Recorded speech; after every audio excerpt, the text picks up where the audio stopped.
सगळेजण नेहमीच म्हणतात की पुणे तिथे काय उणे। नुकत्याच झालेल्या गणपती विसर्जनाच्या मिरवणुकीमध्ये सुद्धा पुणेकरांनी गोंगाट करण्यात कोणतीच कसर सोडली नाही। केंद्रीय प्रदूषण नियंत्रण मंडळाने मिरवणुकीदरम्यान आवाजाची ठराविक मर्यादा आखून दिली होती, पण पुण्यातल्या गणपती मंडळांनी या आदेशालाच हरताळ फासला। कानठळ्या बसवणारे हे आवाज पुण्यातल्या प्रमुख 10 चौकांमध्ये नोंदवले गेले।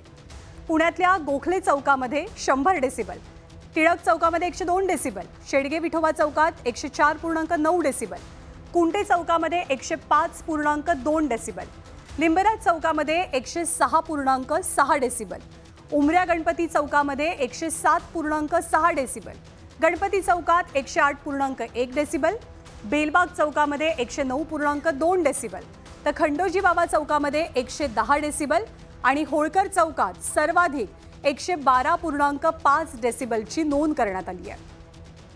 महत्त्वाची बाब अशी की निवासी क्षेत्रामध्ये प्रदूषण नियंत्रण मंडळाने आवाजाची कमाल मर्यादा 55 डेसिबल इतकी आखून दिली होती, पण प्रत्यक्षात दुप्पट आवाजाने पुणेकर मात्र संतप्त झाले, हैराण झाले।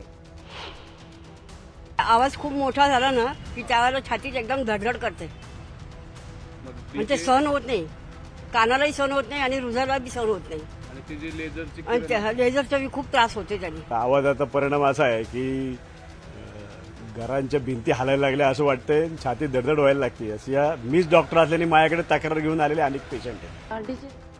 आणि नागरिकांच्या सगळ्या तक्रारीनंतर पुणे पोलिसांनी काय प्रतिक्रिया दिली आहे ती सुद्धा पाहूया।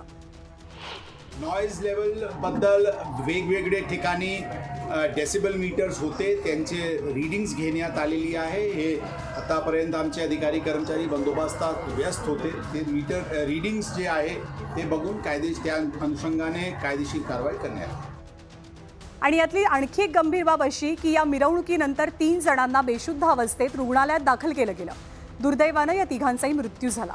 हे मृत्यू डीजेच्याच गोंगाटामुळे झाल्याचा संशय व्यक्त होतोय, पण खरंच गोंगाटामुळे माणसाच्या शरीरावरती जीवघेणा परिणाम होतो का, या संदर्भात आम्ही थेट डॉक्टरांकडून जाणून घेतलं। मानवाची जी ध्वनी ग्रहण करण्याची क्षमता असते त्याच्यापेक्षा जास्त आवाज जर सातत्याने कानावर पडला तर अनेक वाईट परिणाम आपल्या शरीरावर आणि मानसिक स्थितीवर होतात। साधारणपणे 85 डेसिबलच्या पुढे जर आवाज असेल आणि तो जर सातत्याने खूप वेळ ऐकला गेला असेल तर ते दुष्परिणाम व्हायला सुरुवात होते, आणि 120 आणि त्याच्या पुढे तर हमखास लवकर दुष्परिणाम होतात। जितका डेसिबल जास्त तितका दुष्परिणाम होण्याचा कालावधी कमी। म्हणजे उद्या समजा 140 डेसिबल तुम्ही ऐकत राहिलं तर कमी वेळामध्ये तो परिणाम होणार, वाईट परिणाम होणार, पण 150च्या पुढे गेले की तो आणखी कमी वेळेमध्ये होणार। म्हणजे जितकं डेसिबल जास्त तितका दुष्परिणाम होण्याचा कालावधी कमी। तर ध्वनी प्रदूषणामुळे सार्वजनिक आरोग्यावरतीच विपरीत परिणाम होतो। हा आवाज तणाव वाढवणारा आणि मानसिक आरोग्यावरती परिणाम करणारा ठरू शकतो। उच्च रक्तदाबासारख्याच्या आजारांना निमंत्रण देणाराही ठरतो, आणि सर्वात महत्त्वाचं म्हणजे सतत कानावरती पडणाऱ्या आवाजामुळे बहिरेपणा सुद्धा येऊ शकतो। तर गणेशोत्सव हा मराठी माणसांचा सर्वात मोठा सण। गेल्या काही वर्षात शहरी भागात या सणाचं स्वरूप बदलू लागलंय। विसर्जन मिरवणुका म्हणजे 20-22 तास चालणारा एक मोठा इव्हेंट बनू लागलाय। त्याच मिरवणुकांमध्ये डीजेच्या तालावरती नाचणाऱ्या मंडळींनी आपल्या आजूबाजूला काय चाललंय याचं जराही भान ठेवलेलं नसतं।